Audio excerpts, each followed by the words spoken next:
Karine Safa, bonjour. Bonjour. Alors, vous êtes chercheur en philosophie, spécialiste de la Renaissance italienne, et vous avez publié un ouvrage de référence sur l'humanisme de la Renaissance, paru aux éditions Vrin.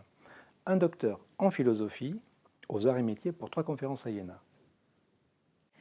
Alors effectivement, je porte un projet original qui consiste à mettre en rapport la Renaissance et l'innovation.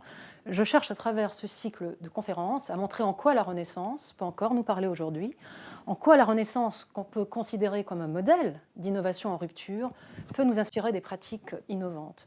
Alors dans l'une de mes conférences, je chercherai à décomposer les processus de création qui sont à l'œuvre dans les grandes découvertes de la Renaissance, en portant un regard particulier sur la révolution perspective qui nous apprend que l'ouverture exceptionnelle de l'homme sur le monde à l'époque et sa pratique de la pluridisciplinarité sont des facteurs déterminants pour innover. Et l'humanisme dans tout ça, alors?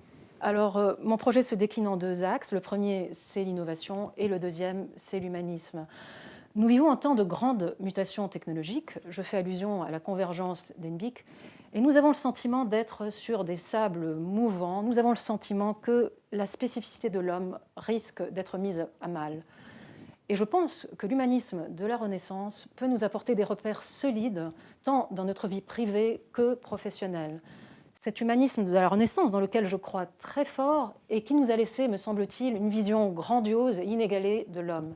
Un humanisme qui définit l'homme dans son élan créateur et dans sa capacité de métamorphose. C'est donc un humanisme qui donne du sens, mais c'est aussi un humanisme qui est vecteur d'innovation et qu'on a tout intérêt à redécouvrir aujourd'hui. Karine Safa, merci beaucoup, et donc à très bientôt pour vos 3 conférences à Iéna. Merci.